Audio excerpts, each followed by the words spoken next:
شیخ عدنان عدیل صاحب سے گزارش ہے تشریف لیں۔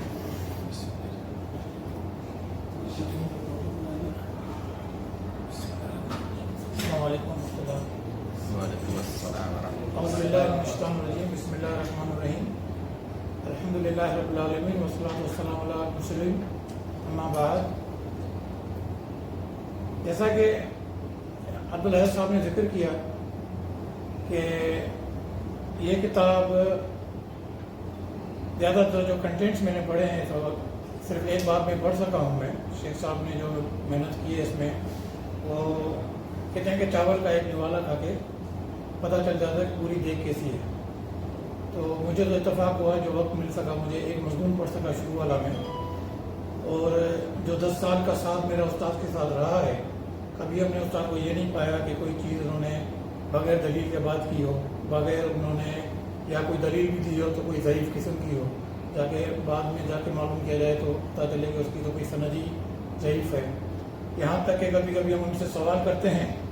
جب سوال کیا جاتا ہے اور اگر استاد کے پاس اس کا جواب اس وقت موجود نہیں ہوتا تو وہ اس میں جلدی نہیں کرتے کہ اب سوال آ گیا تو میں نے جواب دینا ہے، وہ جاتے ہیں، تحقیق کرتے ہیں، اور اس کے بعد اس سوال کو صحیح احادیث اور قرآن کی روشنی میں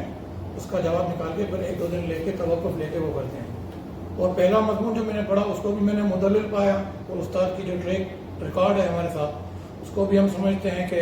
استاد نے کبھی اس طرح کی کوئی چیز نہیں کی۔ تو میں پورا وضوح کے ساتھ کہہ سکتا ہوں کہ اس کتاب میں انشاءاللہ جو چیزیں آپ کو ملیں گی وہ صحیح احادیث، قرآن، سب سے پہلے قرآن اور اس کے بعد صحیح احادیث کی روشنی میں ملیں گی، اور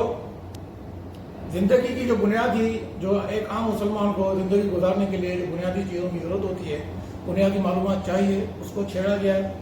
کسی فروعی معاملات کو استاد کو ہمیں کبھی پہلے بھی نہیں دیکھا ڈسکس کرتے ہوئے، اور یقیناً فیڈ بیک جو ہمیں ملا ہے کہ جو فہرست ہے اس میں بھی اس سے بھی پتہ چلتا ہے کہ کسی فروعی معاملات کو بھی نہیں چھیڑا گیا۔ تو جو اس چیز کی عکاسی کرتا ہے کہ یہ کتاب جو ہے تمام مکاتب فکر کے لیے برابر کا فائدے کا سبب بنے گی۔ کوئی بھی اس کو اپنے مکتبہ فکر سے، مکتبہ جو کہتے ہیں اسکول آف تھاٹ سے ہٹ کے کوئی بھی اس کو اس سے فائدہ لے سکتا ہے۔ اور جب ہمارے پاس ایسی کتاب جو زیادہ تر کنٹیمنیشن سے پاک ہو اور جنت پرپز ہو، تو اس کو ہمیں چاہیے کہ ہم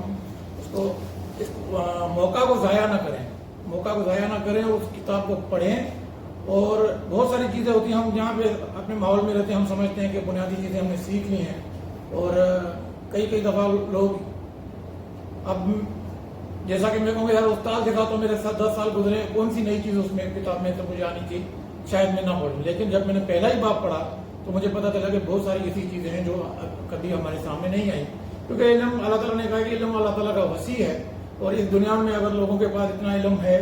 جتنا بھی ہے، تو اللہ تعالیٰ کا جو علم ہے وہ دریا میں سی کے ڈبونے سے جتنا پانی نکلتا ہے اس کے برابر بھی اللہ تعالیٰ نے دنیا والوں کو علم نہیں دیا ہے۔ تو جب ہم علم کو ڈھونڈنے جاتے ہیں اپنے ساتھیوں سے، اپنے بزرگوں سے، اپنے استادوں سے، ہر دفعہ کوئی نہ کوئی نئی چیز سیکھتے ہیں۔ تو مجھے اس پہلے باب میں ہی بہت ساری چیزیں نئی سیکھنے کو ملی، اور